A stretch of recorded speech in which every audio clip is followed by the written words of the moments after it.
Welcome back to the Gospel Sports Truth Podcast. I'm your Jose, along with my guys, Young Vander and King Ron, bringing you the truth unapologetically as we see it. Got a whole lot going on this week leading up to the Super Bowl. NBA trade deadline is tomorrow. Got a bunch of moving and shaking with coaches and everything already going on in the NFL. Going to talk to you a little bit about the wide receiver free agents this week and their fantasy impact. So we're going to hop right into it. But first, make sure you follow us on YouTube at The Gospel STP. On all major podcasting platforms, same name. And also, if you need to get any information to us, you can hit us up at thegospelstp@gmail.com. So let's go ahead and hop into it. What wowed us this week? Well, we'll start out with a little bit of basketball. I had the opportunity to see King James and the Lakers in person Monday night in Charlotte, going up against the Hornets. A lot of the Hornets were hurt, but I did get to see Miles Bridges and rookie Brandon Miller, who showed up, and I made it a game for sure. No news on the Lake Show so far making any moves. I'm kind of used to them making moves at the trade deadline. We'll see what happens tomorrow. But there were a few other teams that had a little bit of information out there. Pretty much some depth moves, if that makes sense. But the Celtics acquired Xavier Tillman from the Memphis Grizzlies. That was for 2 second-round picks along with forward Lamar Stevens. And Tillman's 25 years old, averaging 6 points, 4.6 rebounds. He's played in about 34 games this season so far. 40.8% field goal percentage, 22.6% from the three. Strong defensive presence inside, averaging about 1.2 steals and about 1 block within about 20 minutes that he's playing per game. The Celtics definitely needed a little bit of front court depth because Kristaps Porzingis, he's hurt more often than he isn't. Now Horford is 37 years old, so not too many people can play in their prime from the moment they hit the floor at the age of 18, 19 to still being in their prime at 40 and putting up numbers like LeBron. So, Al Horford being 37 now, that's kind of a telling age as far as most athletes are concerned. So they want to make sure that they have a good bit of bench depth as they go into the postseason.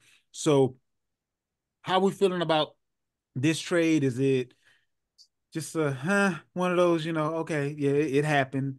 Nothing really to see here, or do we think that Xavier Tillman could end up having some sort of a role that will be significant by the time this playoff roll around? I mean, me personally, I just think it's a bench piece. Just like you said, add some more depth. It didn't move the needle as far as like making them a better contender. It didn't make them a worse. It's just another guy on the bench.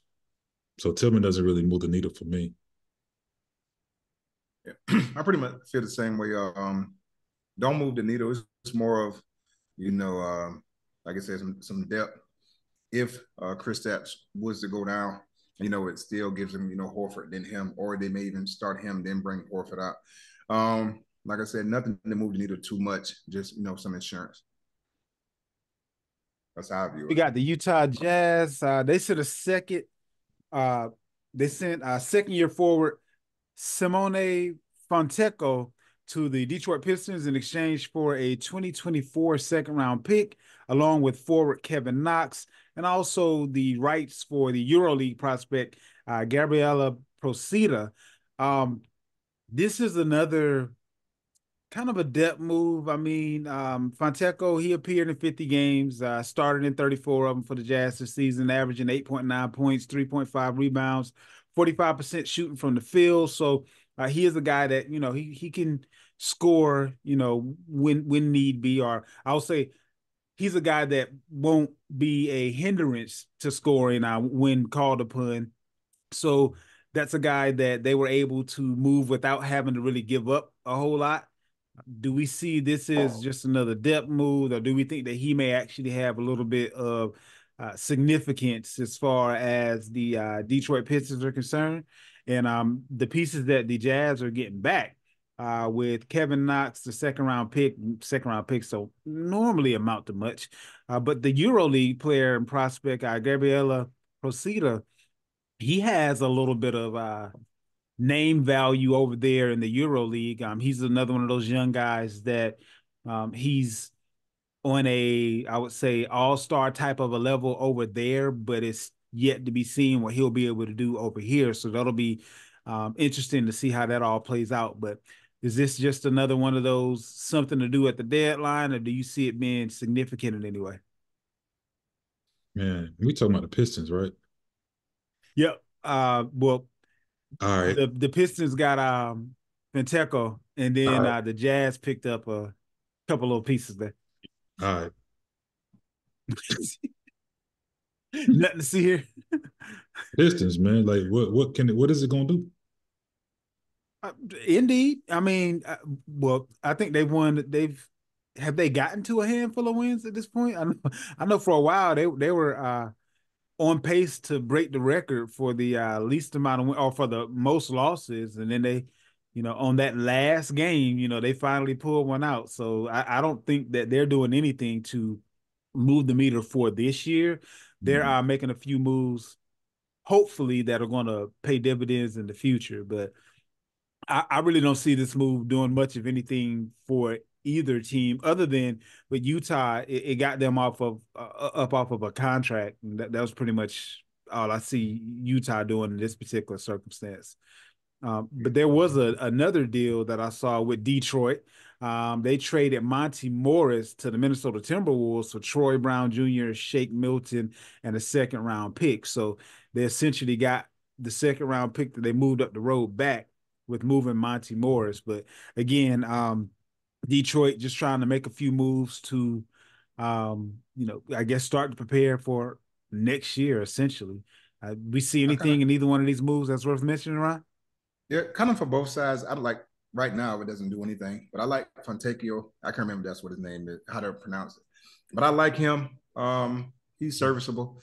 Right now, Detroit has a young nucleus with Cade, the Thompson guy, the big Stewart, and the guys that they got are pretty much young guys. He's a nice fill-in piece once you get the team together.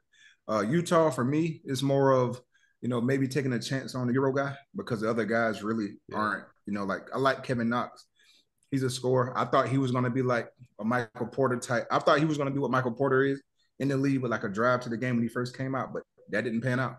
So the EuroLeague guy is pretty much what that's for. So I think future, if the EuroLeague guy pans out and Utah can build around Lauri Markkanen and these guys and maybe contend for that 5th, 6th spot. Detroit, like I said, they're horrible, but maybe in 3 or 4 years, he may be a piece that maybe a 6th man or maybe like a good glue wing guy. I like that. Do you think that Kevin Knox has an opportunity to be a little bit more of what he was thought to be by switching environments and kind of going to a team that's a little bit more stable? Or is he what we see? I think he is what he is because with the Knicks, when they had him, a lot of injuries, they were throwing him in. He was with the Pistons. Can't get no worse than that. If you can't get no burn on the Pistons like that, you should be able to get any shot you want playing with Cade, a distributing point guard and stuff. I think he is what it is. He'll have moments, but no, I think he is what he is now. Let's move on over to the NFL. So we thought Cliff Kingsbury was going to be the OC of the Raiders, and apparently he didn't like the fact that they were only offering him a 2-year deal versus it being a 3-year deal. And apparently Magic Johnson had something to do with swaying Cliff Kingsbury over to the Washington Commanders.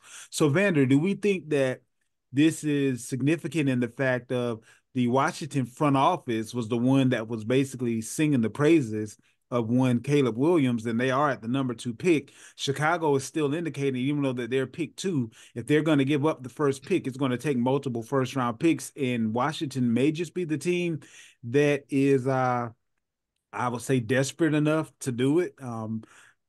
Caleb is from that area. They need a guy that they can kind of, pin their name on and kind of ride the back of, if that makes sense. So do you think that this is just them getting OC, or is this the first move of many moves that's going to end up having Caleb Williams be a part of the Commanders versus being a part of the Chicago Bears?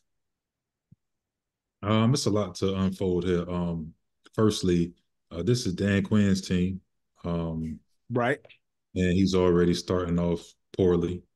Um, you just ran out a Super Bowl champion OC who had like one of the top offenses in the league, a big part of the year with a Yeah. sub quarterback.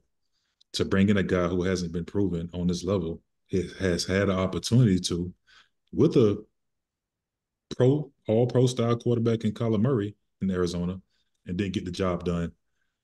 So again, I think this is one of those Washington Commanders is being run by a bunch of basketball guys. And this is being shown now. There's a lot of basketball guys over there, Bob Myers, Magic Johnson, and they looking like some basketball guys right now by making a move like this, bringing in a guy like that. And I see the writing on the wall because everybody knows that Kingsbury and Caleb Williams have a really good relationship. But at this point, you're just hoping and praying that the Bears allow you to draft the guy that you want, the Oh, hometown. they'll allow it. They're gonna beat you Yeah, over the head to do it, but they'll yeah, allow it. And I mean, I don't know because what they're talking about right now is two firsts. So they move from the first pick down to the second pick. And then if I'm the Bears, I trade down again. If I'm planning on keeping Fields at that point, I trade from the second pick, maybe trade with the Patriots down to the third pick if the Patriots are looking at going quarterback or trade with somebody that's at 4 or 5, just depending on how it goes. But yeah. If they only you want two know, picks, they then can get a that's haul. yeah, that's not much. I thought it would probably be more that they'd probably ask for, but if it's only two picks, then I think that deal probably will get done. I'm hearing rumblings that Justin Fields could possibly be going for a second round pick as well. So if that does happen, then I think we'll see the Chicago Bears take Caleb Williams, and then Washington maybe be forced to go with a Derek May, or if they decide to go with the wide receiver Marvin Harrison Jr. We got Luke Getsy is now the Chicago OC.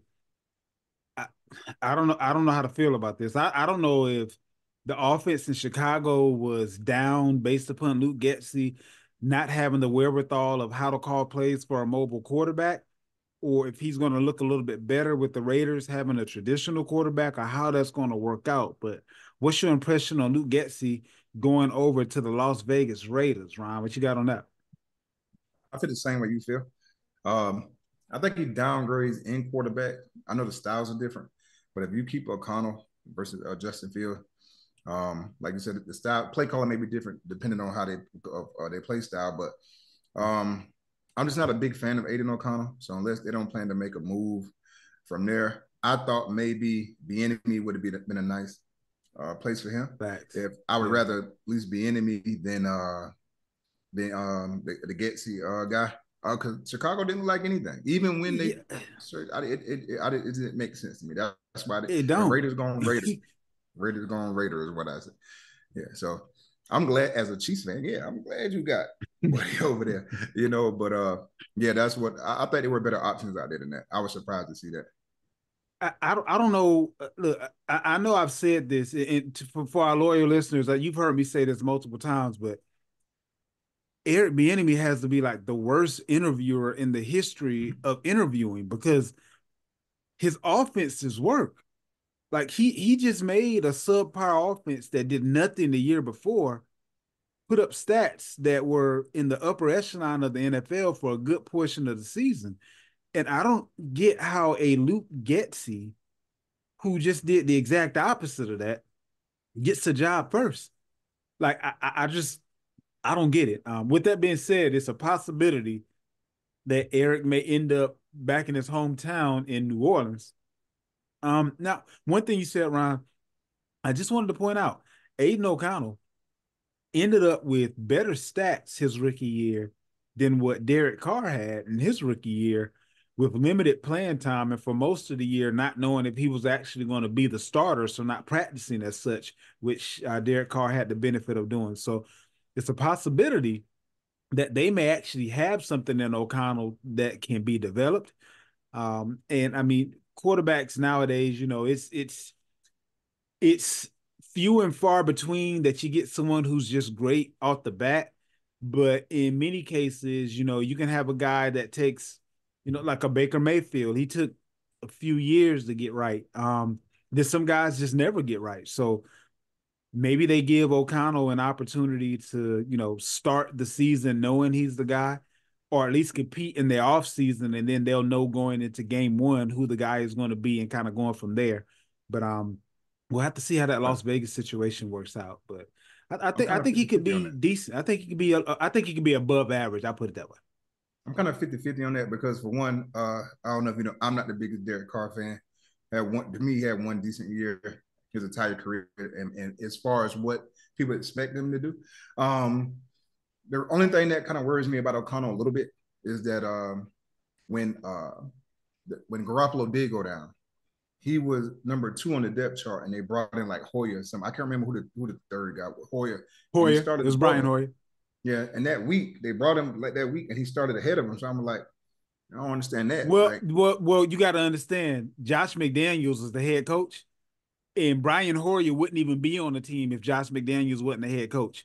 So Brian Hoyer was brought in to tutor the other quarterback, to tutor namely O'Connell on the offense itself. Garoppolo had already had a stint in New England, so he kind of already knew the offense, but it was a matter of comfortability and another bad decision by a head coach who ended up being fired midseason. So you got to take that with a grain of salt because a whole bunch of the decisions that McDaniels made wasn't good. So there's that piece of it too. Alex Van Pelt is now New England's OC. Now, I mean, I don't know how I feel about this. He has a ton of experience. He was with the Cleveland Browns for quite a bit of time, and I think he's come in to kind of be a calm in the storm sort of a deal. They also picked up what's my guy McAdoo.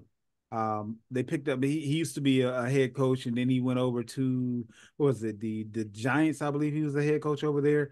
So they're getting some people in the room that know offense pretty well that will kind of be able to be that side of the ball's decision-making process where we can kind of let the head coach Mayo just focus. I would say it's almost kind of in the vein of kind of what Bill Belichick was doing. He's focusing on the defense, and then he's going to have the responsibility of the team overall, but he has guys over there that he can trust as far as decision-making with the offense itself. Now, the one thing that was kind of interesting, Alex Van Pelt was the OC that worked hand in hand with Baker Mayfield and had a very good relationship with Baker. Right now, just depending on how the draft goes, depending on how the offseason goes, things of that nature, I think Baker would be, based on this previous season and also based on the fact that he kind of already knows the offense that Alex is going to be bringing to the table, he would actually be, humble opinion, a better guy for the job than Mac Jones or possibly a pretty good guy to fight it out with Bailey Zappi, but that might be a guy that you could bring in without breaking the bank, already knows the offense, and kind of hold it in the road. We may still end up drafting the guy. But what do we think about this Alex Van Pelt move? And do we think that he brings along Baker Mayfield with him? The numbers right now are that he's probably going to be asking somewhere between $37 to $40 million a year, and probably going to be looking at somewhere between the 2 to 3 year contract. So too rich for your blood, or does it make sense based on the OC, Van? Man, none of this stuff makes sense to me. It's like the NFL coaching. This thing is really good, old boy. You know what I'm saying?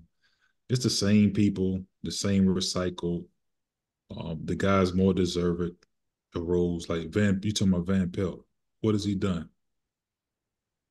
You said a few things, but he's no Eric Bieniemy. He got Baker in Cleveland to their first playoff game in forever. Okay. That's his claim to fame. I know what Super Bowl winning OC is, with a proven track record, right? So I don't really expect anything. Go get Baker Mayfield. He had a good year this year. That's pretty, playing with some all-pro wide receivers. Go get Baker Mayfield. He's going to be Geno Smith this year. He's going to have that good season and come back, and he's going to turn right back to the pumpkin. You know what I'm saying? Yeah, we don't have no Mike Evans and no Chris Godwin over in New England. So if you're expecting the same thing from Baker again, you better go spend some money in the offseason. Or bring look, you might want to bring Mike Evans with him if you're gonna bring Baker, because that's about the only way I can see him duplicating what he did last year. But No, I think it's just the bad just remaining bad, man. Like I'm be I'm convinced like a lot of these teams are not really trying to win. Um, I don't know what to say. Like I don't know who's sitting back in any of these offices and making these decisions. Some of these things just makes absolutely no sense. And a coach cannot have the full control like you think they do. You trying to tell me if Mayo's the guy, you mean to tell me he won't Van Pelt? You mean to tell me out of everybody oh available? no, that decision was made. He may have been given the illusion of decision making, but that decision was made for him by somebody. Who I don't know, but That's what yeah, I'm thinking. But when they lose games, guess who's going to get the blame for it? Mayo. So it's like But you. I will say this: the first one to be fired won't be Mayo; it'll be Van Pelt, I don't and then believe it. Mayo will get another year. And then if he don't turn it around with whoever else come in, then he'll be. But they'll minimally give Mayo 2 years before he's on the hot seat, based on what Bill wasn't able to do. Because you can't expect for Mayo in his rookie year as a coach to be better than Bill Belichick was, and he's considered by most to be one of the greatest all time ever. So I mean, you got to. I think he has a little bit of a leash based on the relationship that he has with the owner, Mr. Kraft. So I think he has a long enough leash to get a few things together. But I do not expect to see a DeMeco Ryan type takeoff for New England with Mayo that the Texans had. Well, I don't know if they have a high enough draft pick to get the quarterback. Well, they do have a pretty good one. Maybe You if they got go, pick three. I don't think Baker Mayfield's the answer though. I Yeah, mean, it's in short. I mean, you got some guys. I'd rather go one of these rookies coming out, maybe the Daniels kid from LSU or something like that. I'd rather go another route. They Picking were where they, talking about either Daniels or Drake May if May is still there after pick two. But I like Daniels as well. I mean, he's in the mode of what successful quarterbacks in today's NFL look like on the field. But nobody's going to be able to perform without wide receivers. So regardless of who you get to play, I mean, I would hate to bring in that rookie, put him in the same situation that the last two rookies were in, and expect a different result. We need more talent on the field before we try to put a rookie out there at all. I would rather go get a vet that their name isn't going to be changed or sullied, if that makes sense, based on what happens that first year, or maybe they're only looking for a first year as we bring up a rookie. But if we don't go get no pass catchers, then I don't see the point. Humble opinion. Super Bowl questions. All right, so this is the way we're gonna do this. I got a couple of questions for you guys, and then I got my Super Bowl pick. So first up, which unit is most likely to cost you the game? Which unit on your individual squads are most likely to cost you the game? Go ahead and start us out, Ryan. I'm gonna have to go, and this is gonna sound crazy. If you asked me this a year ago, I wouldn't have said this. it ain't gonna But sound it would be, crazy. it would be the offense Yeah. based on how we played all year. Like, I wouldn't necessarily say all year in the playoffs. We pretty much got back pretty much to ourselves to a degree, not to ourselves, but better once we started play calling better. But our defense has been, the same the entire year. So So any specific unit on offense? I would have to go. I guess I go to receiver. I would Okay. have to, even Okay. if they've been playing better. Like I ain't worrying about Trav. I ain't worrying about Pat. Pacheco, I think we can. They've been giving up rushing yards the two games they played, so I think we can run the ball. So the receivers where it would be at if it would one unit going to cost us the game. So I don't. I What you think our got, man? defense is fine. Oh, I'm sorry. Go ahead, Ron. Yeah, I think our defense is fine. So if I had to pick one, it'd be the receivers. Bet. What you got for me, Van? No, I agree with him on that. As far as the unit,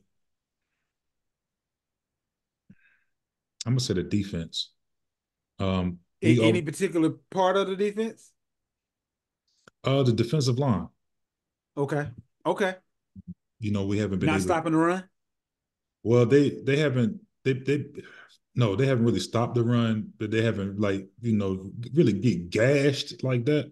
But they haven't really been stopping the run at all. The biggest thing is not getting pressure on the quarterback.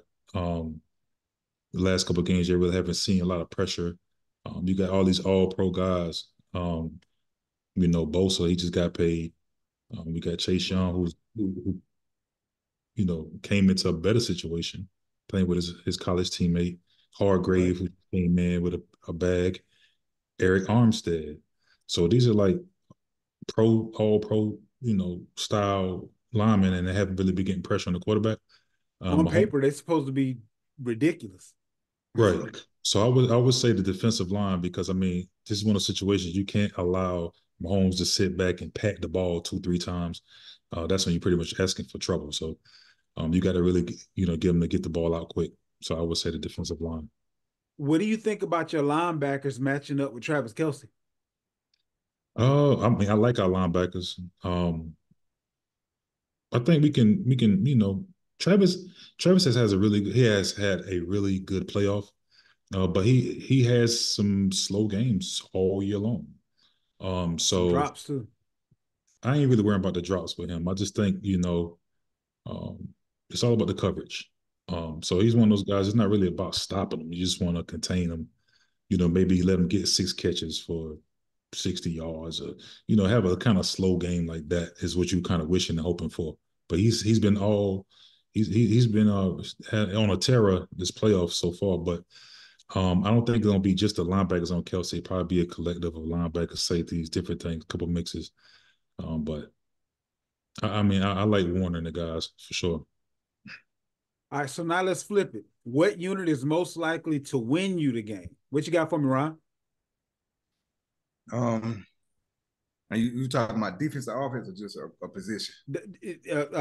Whatever specific unit on defense or offense that you think is going to be the most useful, or that's going to kind of break the game open for the Chiefs. I got to go with my secondary. Okay. I think I got the best. I think the Chiefs have the best cornerback duo in the league, in McDuffie and Snead. All year, like people say, you can run against us or whatever, but you can run against us and we still, have the second leading points scored all year. So we kind of bend a little bit with the run, but don't break. And then once we do, like we will make stops like Buffalo. Buffalo ran it up and down the field, and then once we get you behind the sticks on a couple of possessions when it's 2nd and 7 or 3rd and 7, then I think our secondary takes out. I think Snead or guard whoever he's on. I love McDuffie whoever he's on. So I'll go with that. Kind of like a 1A, 1B, because if they get in a passing situation, the only offensive tackle I pretty much think that can hold his own against our D line, even though we're missing a mini who is Trent, of course, we know who that is. But the rest of the guys on the line, I think we can penetrate that. So we might see Trent lining up on the right tackle a lot, to make some pressures, but outside of our blitzes. So, like I said, I'm gonna give it to the secondary though. What you got for me, Vander? What unit is most likely to win you the game? The offense, because that's what you're gonna need. Playing against this team, and the position is gonna be the quarterback. That he's the guy that on those 3rd and shorts, 3rd and 4, 3rd and 6. Can you keep the chains moving? Those are the downs. You don't want to go 3 and out. Different like that. Make the correct passes, get the ball out quick. Don't take certain sacks and things like that. Throw the ball away if you can. But he's the guy that's everybody's down on right now.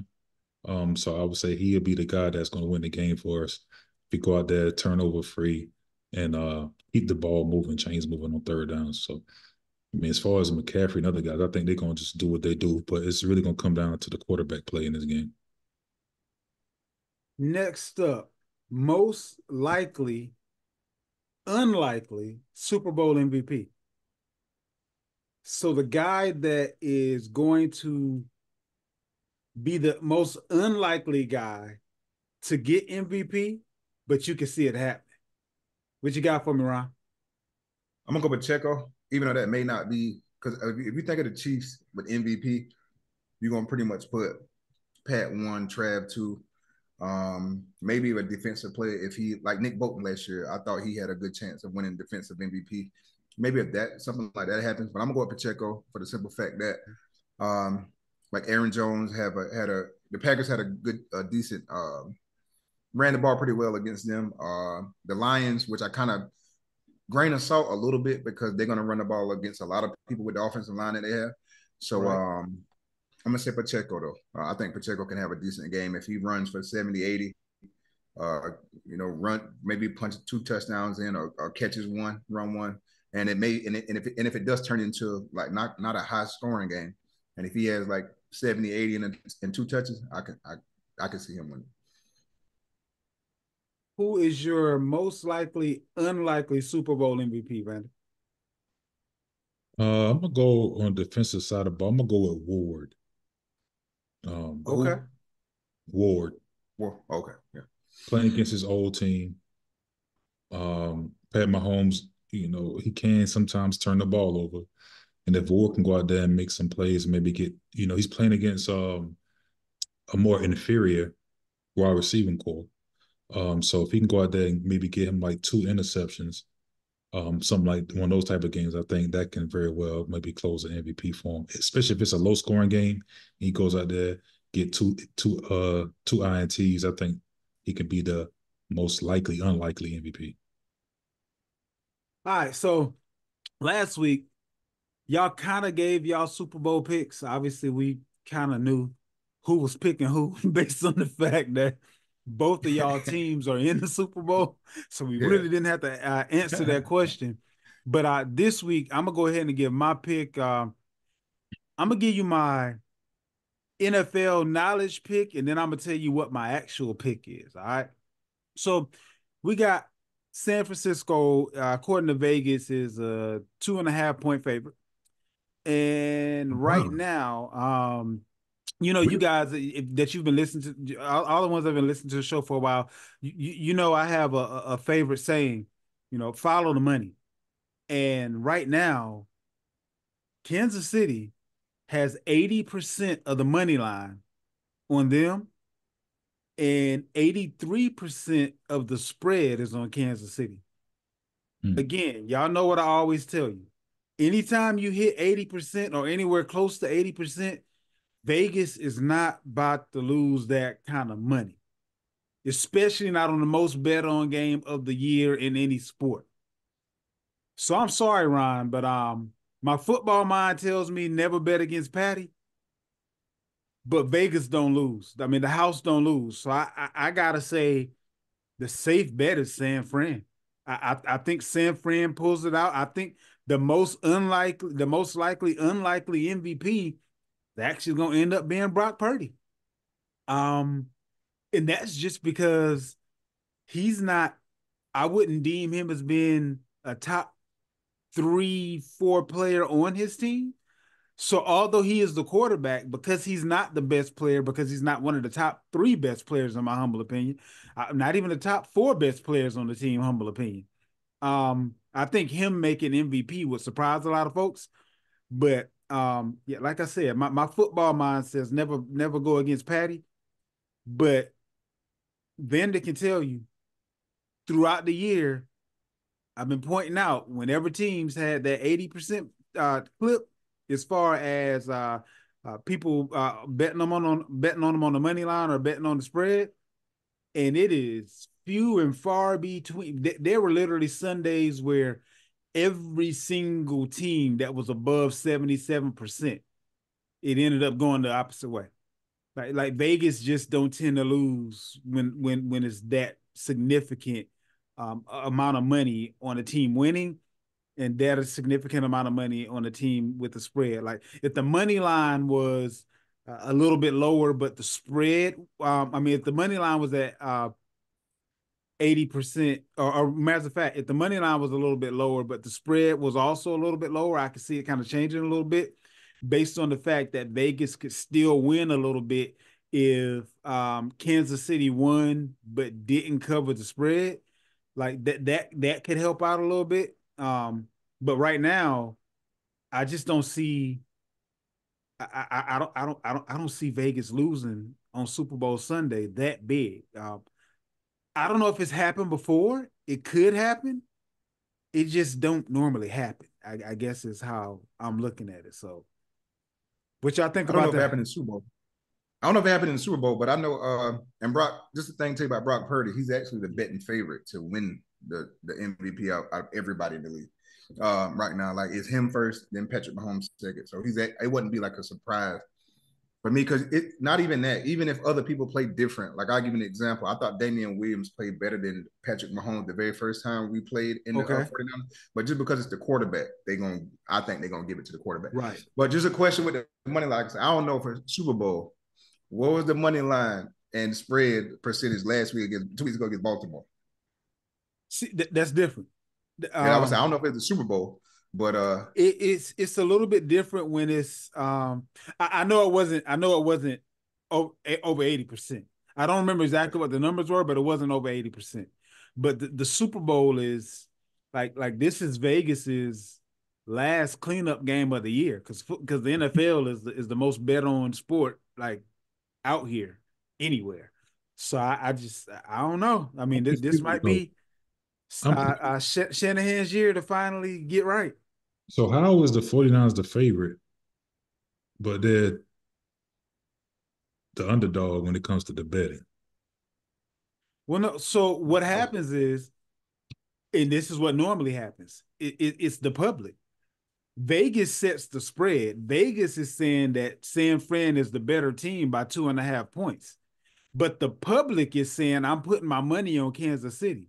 Oh, okay. So if it happens the way Vegas is saying that it's going to happen, and Vegas is right, San Fran will probably win by a field goal, and then they'll clean up all the money from the 80% of the betting public that put their money either on Kansas City winning or on Kansas City covering the spread. So, I mean, Kansas City can help Vegas win and still and San Fran still win. So, like, if San Fran ends up winning by like 1 point, then Vegas or two. still wins because Kansas City, well, no, they would lose because Kansas City covered the spread and people got that 2.5 points. So it's gonna be interesting. I don't know how Yeah, it's tough. it's. I have to research to see what it was. I just don't see Vegas lose like that very often. Like for 83% of the money to be on that Kansas City. No, excuse me. So that would be San Fran having to win by 3. So yeah, my original statement that San Fran winning by a field goal is what's most likely gonna happen in this game. Just so they can a field goal or more. So that way Vegas covers that 83%. And obviously if they cover the spread, then they obviously cover the money line because they can't cover the spread without covering the money line. So I'm yeah, that's interested kind of to where I am see on what that. it was when the Patriots played Philly that year. I'm interested to see that too. To see what that one was. Yeah, that would, and then I would be interested to see what the spread was on that as well. Yeah. I it, it doesn't normally go the opposite way. But then you got in-game betting now where like I would be interested to see what the in-game betting was when the Patriots was down 28-3 Yeah, that probably was crazy. against, Yeah, against that Atlanta. probably was crazy right there. Yeah, if you bet it, but then you cleaned up. You cleaned up if you Exactly. did that. Yeah. So we'll see what happens, but Hey, but you know guess who going for broke? It ain't. who that? I don't care about what Vegas got going on, what nothing. I tell everybody, and if you watching this podcast, and if you know Zay or Barry, I tell people if your cash app is as confident as your mouth is, you find me. Vegas is going to have to break me. They're just going to have to break me, my boy. That's what they're going to have to do. Hey, so if you get in And they contact with win. them guys and just set them out. I don't even got nothing said. Just set it, and it's gone. It's out of here. He gonna cry in the car. Nah, I ain't gonna Gonna cry in the Look, car. somebody Oh, gonna be upset next week. That's all I can tell you. These are this Super Bowl review is gonna be very interesting. Now, I got a feeling there's gonna be some tears on one side and some boasting on the other. We're gonna see how that goes, though.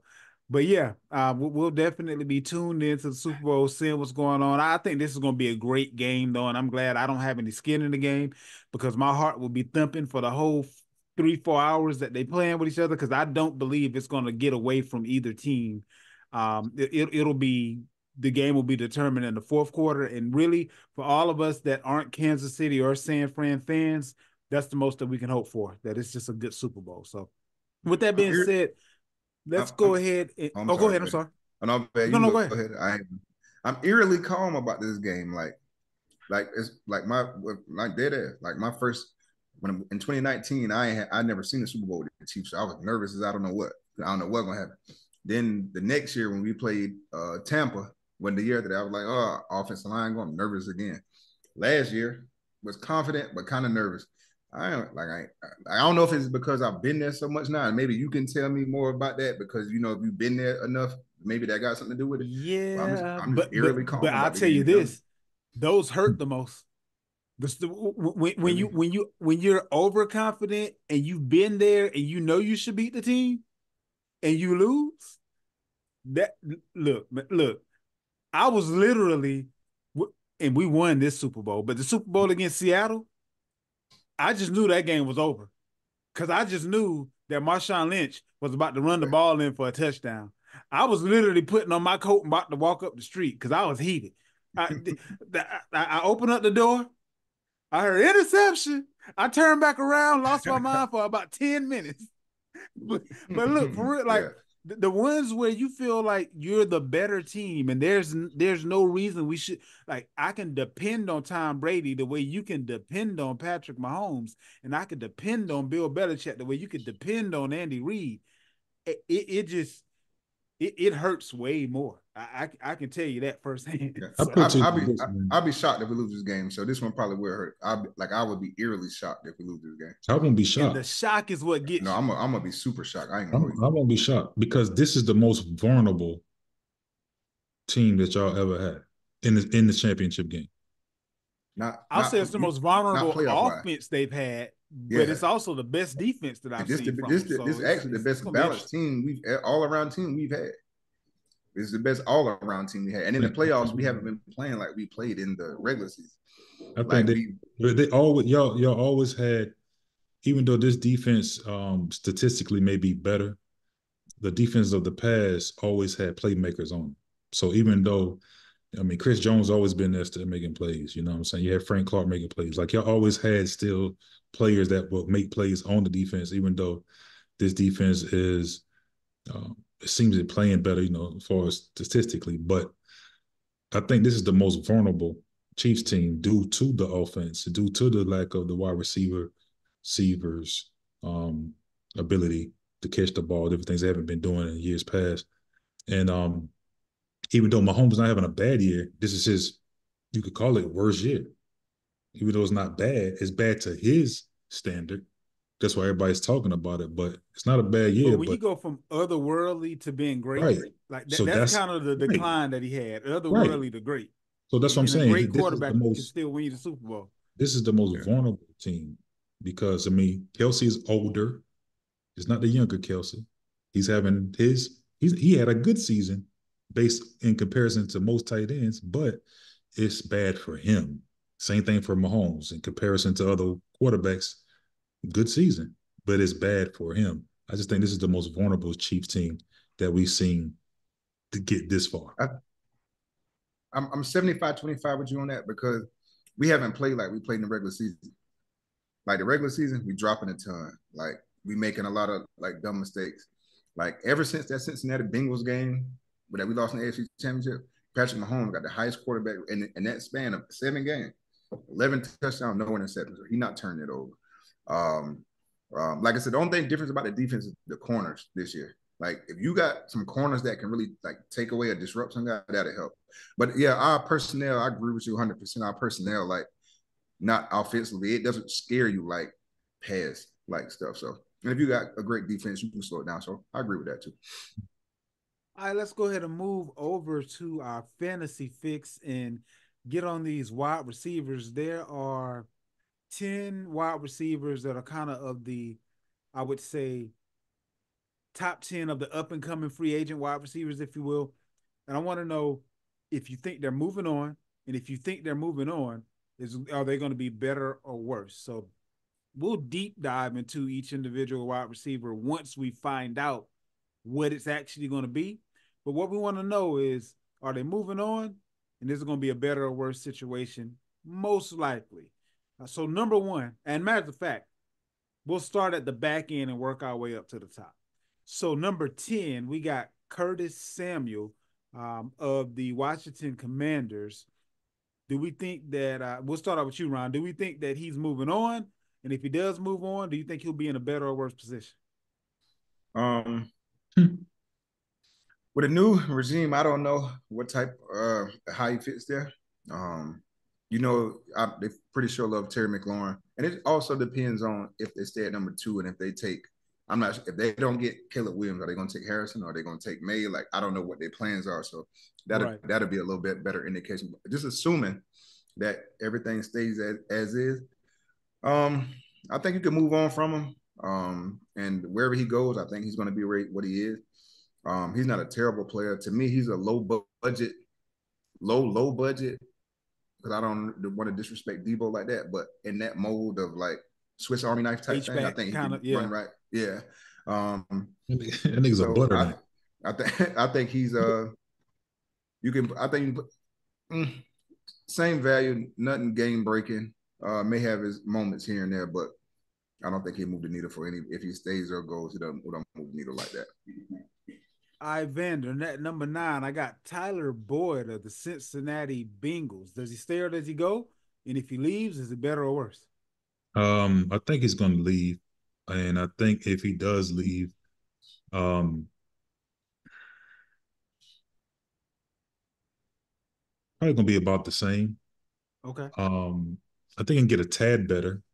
It depends on where he lands. I mean, because he's going from maybe the third option to another team where he could possibly be the second option. Do you think he'd pick a team where he wasn't minimally the second option, or was he comfortable with being the third option? I think he's the third option that thought he was better. He was good enough to be a second or a lot of these guys, these are wide receivers. These guys are divas, right? He's a third option, but I think in his mind he could be better. And I think he'll find out the hard way that it's not what it's cut out to be. He's a guy that will have to land in a system that fits his skill set more than anything, being because he plays in the slot. So a lot of systems, slot guys are not the number one guy. You know what I'm saying? Right. Unless the system is, geared around them. He's not the guy. I think a guy like a Hunter Renfrow would be somebody that is probably a better choice playing the same position. So, and he's not a free agent, and I don't know if the Raiders are going to trade him or not. But if they're not going to use him any more than they did this year, they might as well trade him. Yeah, we'll see how that goes. I think he's going to move on though, due to the finances on the team. We got Odell Beckham at number 8 of the Baltimore Ravens. Ron, do you think he moves on? And if he moves on, do we think he goes to another team? Does he hang it up? What goes on with Odell? I think he moves on. Because I think you saw in the playoffs the emergence of Zay Flowers. Right. And they literally, with Mark Andrews went down, you kind of think maybe he would play, even though they have likely that can fulfill that role. He didn't do nothing that stood out to me. He had a couple flash plays, but getting paid what he got paid, man. Like, what's the difference between him and MVS? If you pull up the stats, what's the difference between him and MVS? And they make him about the same amount of money. So I kind of feel like the way you feel with MVS, you should feel about Odell.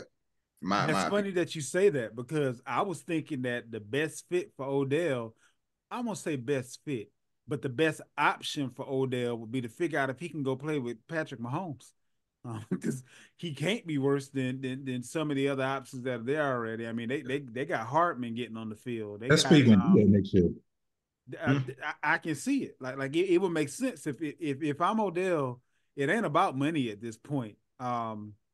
You got to try to cap off their career, and I can see finishing up with Kansas City making a ton of sense.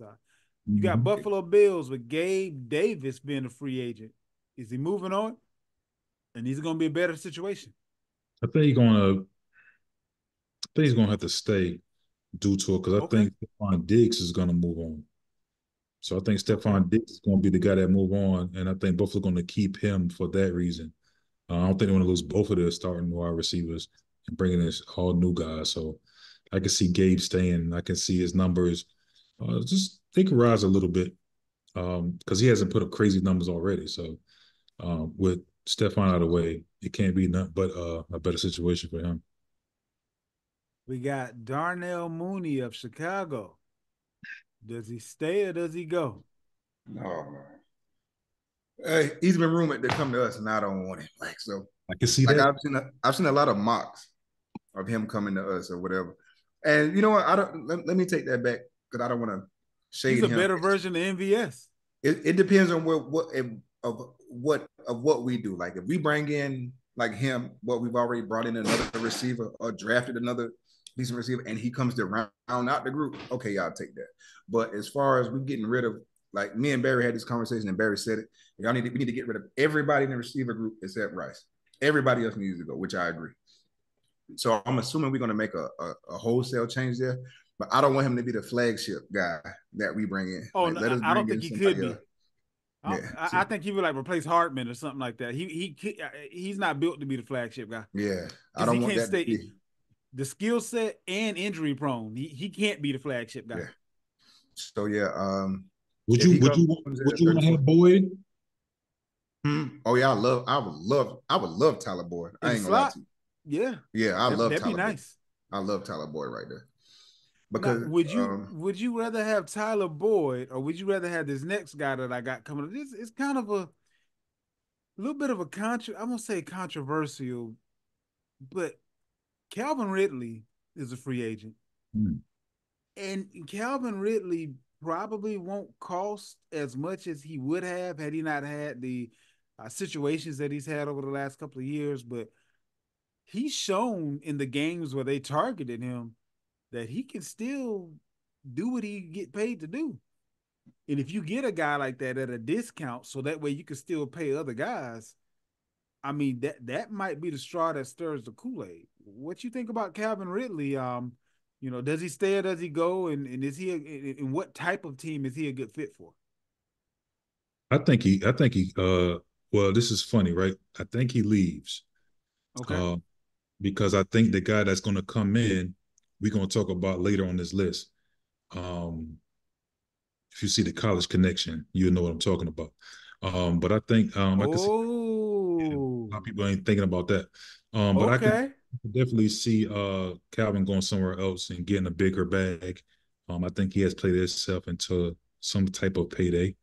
There's a lot of wide receiver needy teams out there, and I could very well see him leaving, going somewhere else for sure. Hollywood Brown, Arizona Cardinals. yes, sir. I don't know what to think about Hollywood. What you got for me, Ryan? Does he stay? Does he go? Better, worse situation? What's your thoughts on Hollywood?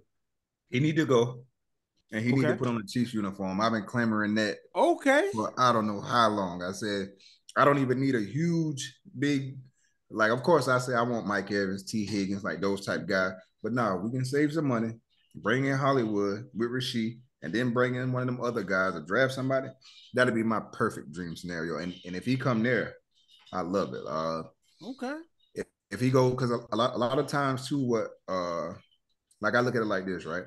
Like if somebody else drafts a running back in the sixth round, and you be like, oh yo, he nice, he all right. But Mike Shanahan drafted him in the sixth round. You be like, okay, well, or Mike McDaniel drafted him in the sixth round. You be like, okay, well, he got here's a reason why he gonna look better in that system. I think Andy Reid Right. with his scheme and you a little bit above average can make you look better other places. So I can that's see what I that. think. Yeah. You just brought up one of the guys that's up. Actually, you brought up two of the guys that's up next. Mike Evans. Well, it's almost a foregone conclusion that the Buccaneers have kind of burned that bridge. But I guess they could work things out in the offseason. Maybe he wants to stay there. The team that he's been on since forever. But what do you think about Mike Evans? Does he stay? Does he go? Does he remain the same? Get better? What happens with Mike Evans? I think he leaves, and I think he remains. Well, he's been the same his whole career, right? So Yeah. I don't see what's the he's getting older, of course, but I don't see where the drop off will really happen that big of a drop off. So I think he leaves, and I think he remains the same as far as his output. Michael Pittman Jr. of the Colts. Does he stay? Does he go?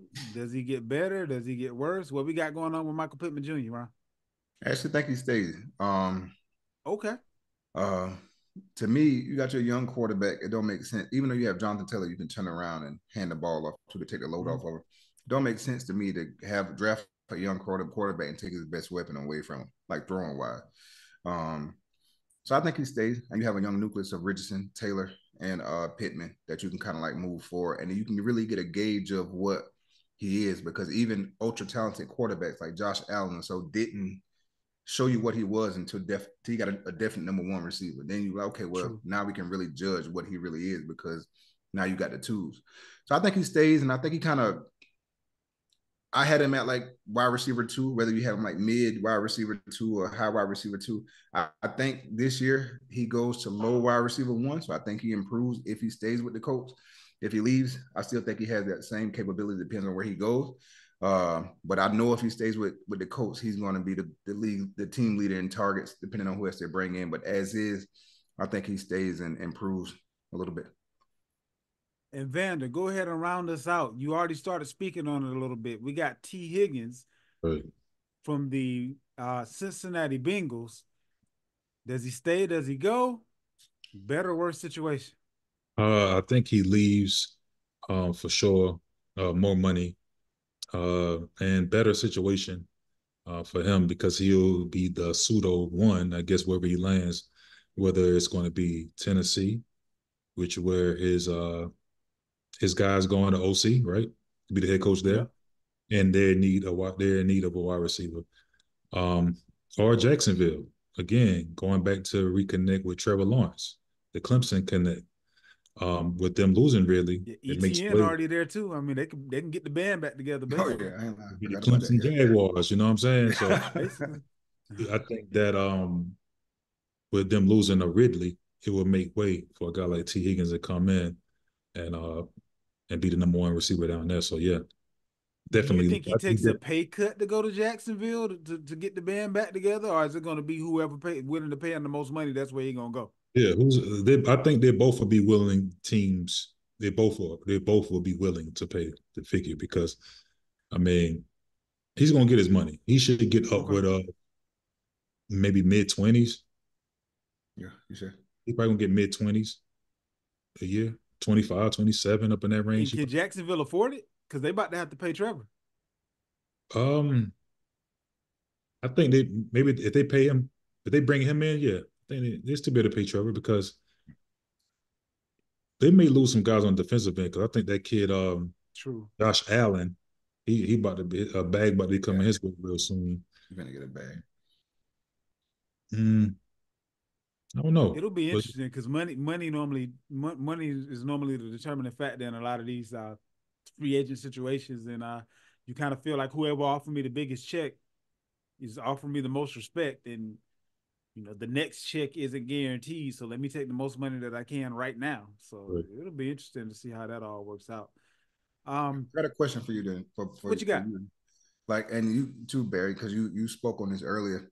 Like, if the Bengals lose, we think the Bengals gonna lose T Higgins for sure, right? Mm-hmm. Do you think they said, okay, we're losing T? Do we want to pay Tyler Boyd to keep him in house, Nah, or you think you let him go? they already got the rookies in the fold that's gonna take them spots. As long as they got Chase and Burrow, they'll be fine. Now, I can see them doing something like going out and possibly going after like a Dalton Schultz to put at that tight end spot, something like that, as another pass catcher. But Mixon I already think took a pay cut, and I could see them letting Higgins and Boyd go. I'm And not sure what they're drafting at, but maybe they draft a guy like Bowers. Um, I'm not sure about getting Schultz. Maybe they go after a kid like the kid Bowers and go that route. But but I could see the tight end being the position that they upgrade, and because they already got the wide receivers, already in tow. So that's kind of where I think that they'll probably end up going. real quick though, something real funny from the Pro Bowl. Jamar Chase told CJ Stroud, man, come play with me. I thought that's pretty interesting. Yeah, for sure. How's that supposed to work out? That's what I'm saying. That's pretty interesting to say that. Yeah, he tried to clean it up, but Interesting. you said it initially. That was Yeah. kind of like weird for me. I mean, Yeah. it would be more so. I want to come play with you. Yeah. Cause Cincinnati gonna get rid of Chase before they get rid of Burrow. So Yeah, for sure. I don't So really know how he that's going. probably threw it in the air just to get the wheel spinning. Who knows? You know what I'm saying? You know, so He hasn't got paid yet, right? nah, Chase? Yeah. nah, you got paid yet. No, I don't So think so. yeah, so that's maybe he just messing around with that. Because Jefferson was the first one Jefferson was the first one up, and Yeah. I think Chase should probably get his contract this year, if I'm not mistaken, Mm-hmm. unless they're gonna let him go. No. So we'll see how that goes. I mean, he might end up being a cap casualty because they made Burrow a significant contract. So we'll have to see how that goes. But honestly, right now with Cincinnati, other than Burrow, it's looking like anyone that's not willing to take a pay cut, they're gonna get rid of. They did the same thing with Mixon. They did. I mean, a whole bunch of players that was on that team. And Cincinnati is known for being cheap anyway, but they couldn't be cheap with Burrow. So they may be in a situation that they won't be able to keep Chase and keep Burrow. So they may go the rookie route as far as wide receivers are concerned, keep going to the well as far as that's concerned, or they may bring in a couple of guys that are elder statesmen that still have a year or two left, and Burrow can lengthen their career just a little bit on a much smaller ticket than what Chase is going to cost. But all of that and more will be determined here over the next several weeks. We will make sure that we keep you abreast to all of the NFL news, the NBA news, all that kind of good stuff. After next week, we'll be diving a little bit more into the NBA, looking at some of the offseason moves and all that kind of good stuff. But hey, make sure you enjoy the Super Bowl. And as always, tell the truth.